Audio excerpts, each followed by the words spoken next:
Bom, nós tivemos aí um problema técnico no final do segundo bloco, então eu irei dar continuidade da parte onde paramos no segundo bloco e já emendar aqui com a terceira parte, né? Então eu vinha mostrando aí aspectos do conto O Abutre, né? Então eu observo no texto o caráter cinematográfico, né?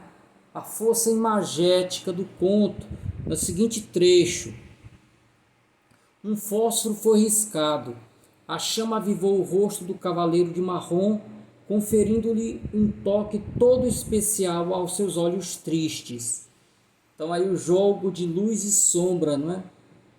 Fazendo com que amplie a dramaticidade do rosto dessa personagem alcançada pela luz do fósforo. A esse propósito, a composição do cenário penumbroso é próprio para realçar o mundo interior das personagens, né? Essas personagens são sombrias, menos pelo pesar ante a morte iminente da dona da casa, eles esperam que ela pode morrer a qualquer hora, é menos esse luto antecipado do que propriamente a ambição, né? A alma desse personagem escurece frente a essa ambição pela herança e ao mesmo tempo, e relacionado a isso, pela ira e desconfiança em relação ao irmão recém-chegado, não é? O regionalismo característico de Eduardo Campos, confesso para vocês, eu tive bastante dificuldade de encontrar no texto, né? Talvez pela quase inexistência de diálogos. Então, os diálogos nos quais você observa o linguajar do povo, não é? Não existe. Aqui e acolá você tem ainda uma pálida expressão do que pensam os personagens. Vê-se, no entanto, que a história se passa na zona rural, em uma fazenda. O ambiente de pré-velório é também muito típico do que se observa em lugares mais remotos do Nordeste. Falo isso porque hoje em dia o próprio velório está muito diferente, né? Os velórios em casa já não são mais feitos, né? Em um ambiente no próprio cemitério, é bem diferente do que era, por exemplo, na minha infância, na minha adolescência. E nesse local também a chuva parece como algo incomum, não é comum, né? Permitindo que se imagine que as cenas se dão no semiárido. Há ainda a presença de termos comuns à fala nordestina, como aperreio, léguas de terra, cadeira de embalo, etc. Né? Então, a seguir, eu vou trago dois trechos do conto. O primeiro é que mostra como a mente de um dos filhos da senhora, que está prestes a morrer, achava-se bem distante dali, né? Alimentando sonhos a serem alcançados com a herança. E o segundo é o desfecho da narrativa, em que os irmãos percebem o quanto estavam errados em relação a Pedro. Então vamos ver aí o primeiro trecho. Disse assim: Marcos debatia-se adiante, casmurro, a rolar compromissos. Na certa, o destino ingrato, àquela hora, vinha trancar-lhe os passos por intermédio do irmão amaldiçoado, indesejável na família. Ah, vida infame! Paris, Nápoles. Instante houve nesse recordar inconsequente em que não viu na cama a mãe moribunda. Então ele estava diante da mãe, mas não mais havia. Transparecia nela uma criatura mais jovem e linda, a jogar-lhe moedas de ouros aos pés. A ambição fez com que visse na mãe apenas uma fonte de riquezas, né? Inexplicavelmente ele começou a rir. E rindo estava ainda quando abriu os olhos e viu que os observavam. Teve vontade de dizer que nenhum dos irmãos era menos falso que ele, que estavam todos loucos para ver a mãe morrer, especialmente o abutre, ruim, sórdido, que não falava, silencioso, a vigiá-los, né? Então ele está perdido em seus pensamentos de riqueza aí. E a parte do desfecho do conto é muito interessante. Agora a chuva cessara de todo, o vento aquietara-se. O silêncio de repente foi tamanho que acordou a todos, e os trouxe do mundo de fantasias em que se haviam metido. Com surpresa, viram então o abutre debruçado sobre a enferma, o abutre, no caso, o irmão deles. Uma vela de chama indecisa ardia-lhe nas mãos. Um a um, mal despertados, foram se acercando do leito. Pensamentos estranhos tomavam conta deles e a dúvida crescia angustiante e única. Teria aquele desgraçado acabado de matar a velha? Já no pé da cama, sentiram que não existiam. Eram simplesmente miseráveis. Aquele homem de feições austeras, silencioso e frio, de vida legendária e infame, tinha os olhos sofridos, enlagrimados. Era o único que realmente sofria, né? E não foi com a voz de abutre que ele começou a falar, sobrelevando a inquietação de todos. Irmãos, choremos. Nossa querida mãe repousa na santa paz de Deus. Sob o telhado, em desespero, rebentou outra vez a chuva. Então, é um texto muito lírico, né? Muito lírico. Bom, então, com este comentário, nós passamos ao segundo contista, último autor desta nossa quarta videoaula, que é Braga Montenegro. Então, Joaquim Braga Montenegro nasceu em Maranguape em 28 de fevereiro de 1907 e faleceu em Buenos Aires, Argentina, em 20 de novembro de 1979, quando tentava a cura para o mal de Parkinson, que o angustiava há anos. Órfão de pai aos 4 anos, foi criado pelo avô Inácio Braga. Encantou-se com a leitura de Terra de Sol, de Gustavo Barroso, livro que lhe despertou interesse pela literatura. Aos 18 anos, foi para Manaus, no Amazonas, trabalhar como auxiliar de escritório e viajante de uma gaiola que fazia linha para Porto Velho. Aproveitava as horas vagas da viagem para ler e estudar línguas. Assim conheceu as obras de Homero, Cervantes, Pirandello, Chekhov, Joseph Conrad, entre outros. Aprendeu ainda espanhol, inglês, francês, italiano, russo e grego. Era de uma cultura vastíssima e muito dessa cultura se fez expressar nos seus textos. Na capital amazonense, participou do grupo da revista literária Redenção e fundou a Sociedade Literária dos Novos. Ali assinava seus textos com o pseudônimo de Léo Silva. Em 1932, retornou para Fortaleza, onde fez amizade com Raimundo Tirão e outros nomes da intelectualidade cearense. Foi interventor nas prefeituras de Viçosa e Pacatuba, antes de ingressar no quadro de funcionários do Banco do Brasil, onde fez brilhante carreira. Esteve entre os fundadores do Grupo Clã e colaborou assiduamente na sua revista, em jornais de Fortaleza e no suplemento literário do jornal Estado de São Paulo, publicando importantes estudos e ensaios críticos, principalmente sobre autores cearenses. Escreveu um capítulo da importante obra A Literatura do Brasil, de Alfrânio Coutinho e Eugênio Gomes, e fez o estudo crítico introdutório do volume sobre José Albano, da coleção Novos Clássicos, da Livraria Agi. Embora não tenha concluído um curso universitário, o grande conhecimento que amealhou como autodidata o levou a receber o título de professor honoris causa da Universidade Federal do Ceará. Pertenceu à Academia Cearense de Letras, cadeira número 15, do Instituto do Ceará e do Conselho Estadual de Cultura.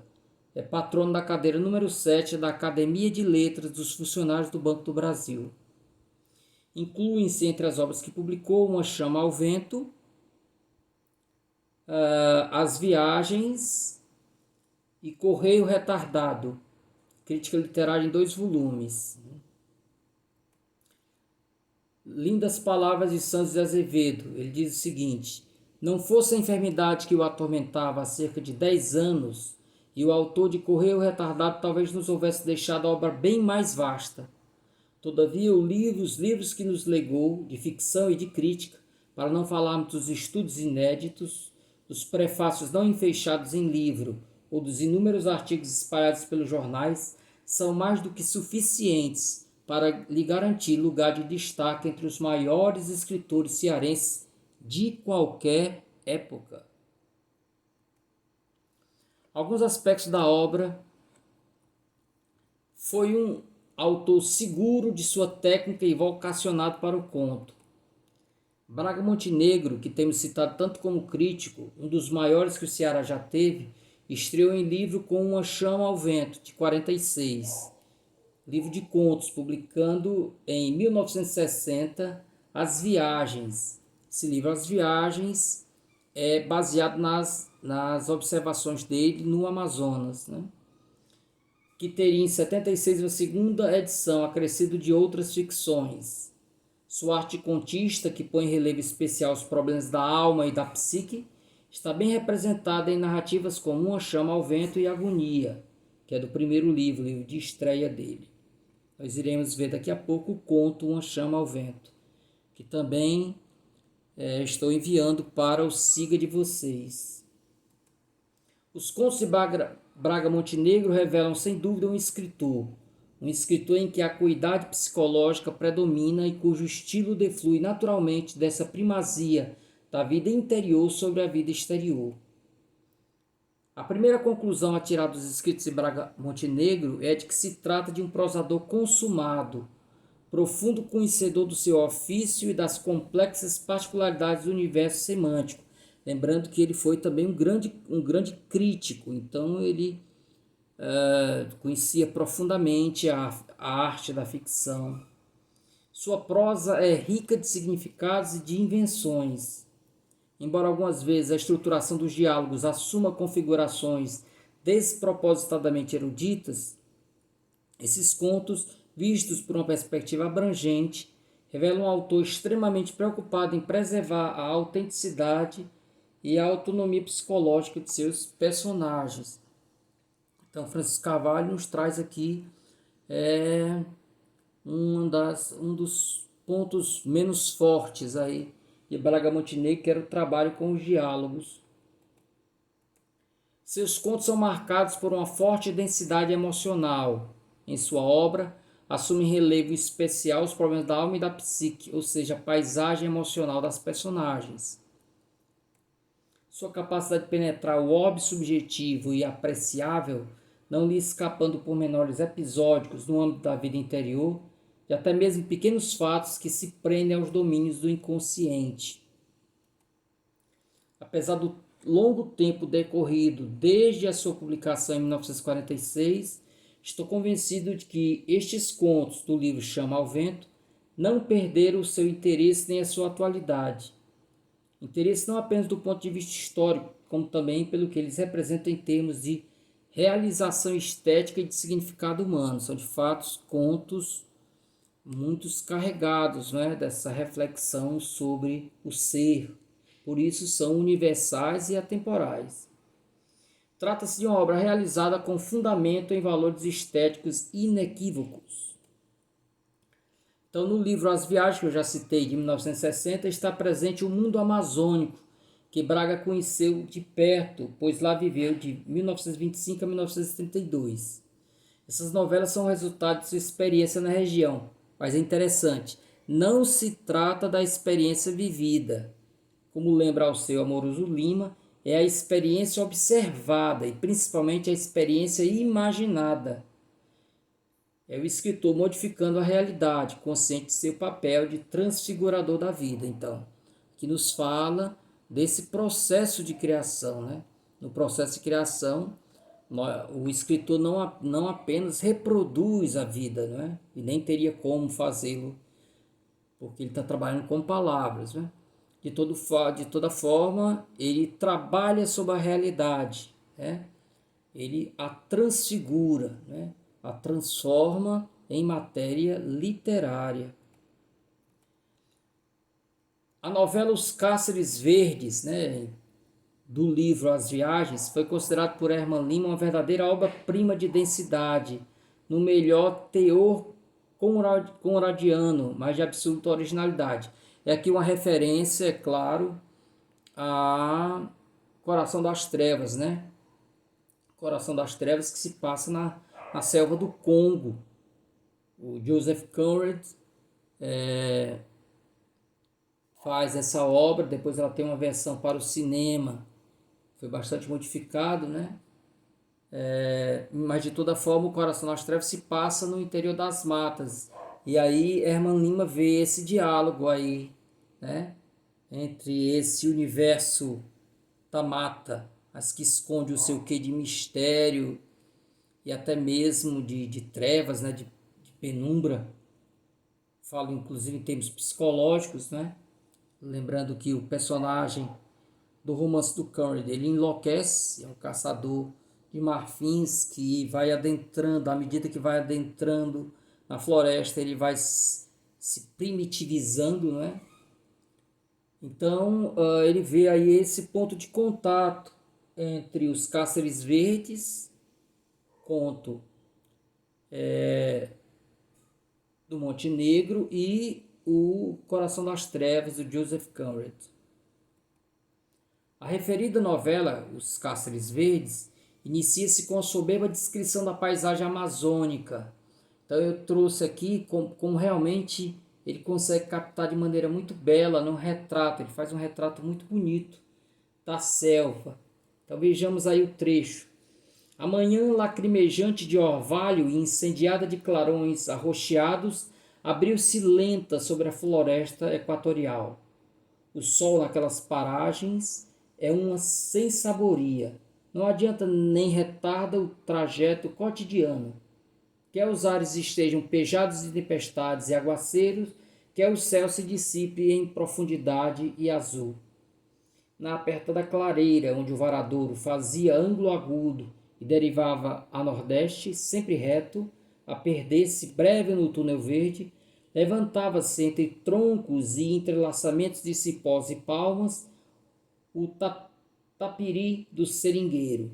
Em torno à barraca cresciam touceiras de açaí e pupunha, algumas laranjeiras doiradas de frutos, pequeno trato de cana, o pé de cuia onde as galinhas dormiam e por toda parte a erva a ameaçar, daninha, o minguado terreiro. Então ele como que compõe aqui um quadro utilizando palavras em vez de pincel e tinta.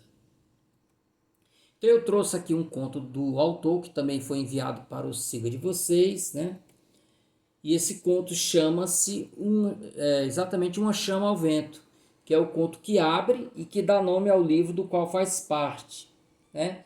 Então esse conto ele descreve um homem perdido em lembrança do passado, né? Após ser abandonado pela esposa Maria Luísa. Entre as lembranças de sua infância e adolescência, tem destaque a figura de sua prima Gertrudes. Decide então visitar a prima, né? Então já adultos, né? Ele resolve visitar a prima, a qual, após a morte do marido, voltar a viver com os pais. Então ele passa as visitas cada vez mais constantes e começa a se insinuar ali um romance entre os dois, né? Mas ele sempre reticente. E ela também, né? Após muita hesitação, ele decide propor a Gertrudes que passem a viver juntos. No entanto, ao retornar para casa, é surpreendido com o retorno da ex-esposa, que implora que reatem a relação entre eles. O que ocorre em seguida, não conto agora, nós vamos ver o trechinho aí do fechamento da narrativa. Mas antes de passar a dois trechos que eu separei do conto, eu queria destacar que, de fato, o conto ele é emblemático do que tantos críticos falaram sobre a obra de Braga Montenegro, essa ênfase no retrato psicológico, né? O mundo interior mais enfatizado do que propriamente o mundo exterior. Então, o mundo psicológico, como ocorre em boa parte dos contos que publicou, é o tema da narrativa em foco. Então, nesse processo, Braga Neto vale-se de metáforas visuais, ou seja, de elementos concretos que dão tradução ao mundo anímico, quer dizer, o mundo interior das emoções da personagem. Exemplo, já no final, já pertinho do final, é a perda do bonde pela personagem, mostrando sua hesitação em se decidir por morar com a prima Gertrudes, né? Aquela ideia de perder o bonde, né? De perder o bonde da existência. Vejamos o trecho. Beijei-a novamente sobre as pálpebras descidas. A noite avançava. Saí meio transtornado pela calçada deserta e mal iluminada. A cidade pacata e trabalhadora começava a dormir, e os últimos bondes passavam vazios e apressados. Tentei apanhar o primeiro que passou e não consegui. O motorista não percebeu a tempo os meus sinais e os freios não obedeceram ao desesperado esforço que fez para parar o veículo. Houve um momento de indecisão, durante o qual parei. Quando, à distância, o bonde também parava. Depois corri enquanto ele se afastava, ante os meus olhos descoroçoados. De repente, passou-me pela memória o final de Os Maias, em que a passagem diz: não vale a pena correr com ânsia para coisa alguma, nem para o amor, nem para a glória, nem para o dinheiro, nem para o poder. Entretanto, eu corria atrás de uma condução que me escapava, e corria atrás de um amor que desde a infância me fugia, e agora se me apresentava em circunstâncias dolorosas e incertas. Então, é a perda do bonde, não é? Ele é a representação de outras perdas, né? Por hesitações, não é? Ao longo da existência, ele foi perdendo vários trens. E agora o trecho final que arremata o conto. Após a surpresa da personagem com o retorno da ex-mulher, né? Então nós vamos ver aí uma obra aberta. Qual será a reação da personagem? Pensem vocês aí. Vamos ler o trecho e vocês pensam. Chorava agarrada a mim. Notei que emagrecera. Assaltou-me uma piedade imensa por ela e ao mesmo tempo odiei-a. Odiei-a pela aflição que me trazia, pela amargura que me fazia sofrer. Lembrem que pouco antes ele havia decidido que iria se acertar com a prima, não é? E quando ele chega em casa, encontra a ex-mulher.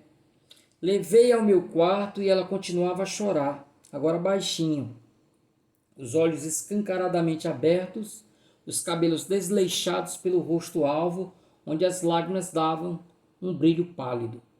Possuía-me um aturdimento de louco. Estava sem saber que resolução tomar. Então isso aí é uma constante na vida dele, né? Andava pelo meio da casa, sofregamente, dizendo frases que não me lembro se dirigidas à mulher ou se a mim próprio. Ia enlouquecer, sem dúvida. Estão batendo? 2 pancadinhas leves, mais 2 em seguida, nervosas e mais fortes. Corro, abro a porta. Era a prima Gertrudes. Então ele, que até aquele momento era um solitário, agora tem as duas mulheres ali. Então como ele reagiu, qual foi a decisão dele? O conto não nos diz, ele se encerra exatamente deste jeito. Então, gente, aqui nós vamos encerrando a nossa 4ª videoaula, mas antes eu quero passar para vocês a nossa próxima atividade avaliativa. Com base nesses 2 contos aí que nós acabamos de ver, né? Vocês irão escolher um conto de um dos autores ligados ao grupo Clã e vão comentá-lo, como eu fiz, né? Mostrando em passagens desse conto, algumas das características do estilo do autor. Então, utilize os comentários dos 2 contos desta videoaula como referência. Então, além de fazer os comentários, de identificar marcas do estilo do autor no conto que vocês escolherão, vocês terão que trazer passagens do conto que mostrem, né, o que vocês viram. Então, gente, a data de limite do envio para o e-mail é o dia 4 de outubro. Então, vocês têm mais de um mês. Dia 4 de outubro, um domingo. Nós ainda teremos semana que vem a última aula sobre o grupo Clã, mas eu resolvi já antecipar a atividade avaliativa para vocês terem mais tempo, ok? Então eu irei ver aí nos próximos dias como mandar contos dos autores do grupo Clã para o Siga de vocês, né? Ok? Então, gente, é isso. Bons estudos e até a nossa próxima videoaula. Não esqueçam de ler o texto teórico sobre o grupo Clã.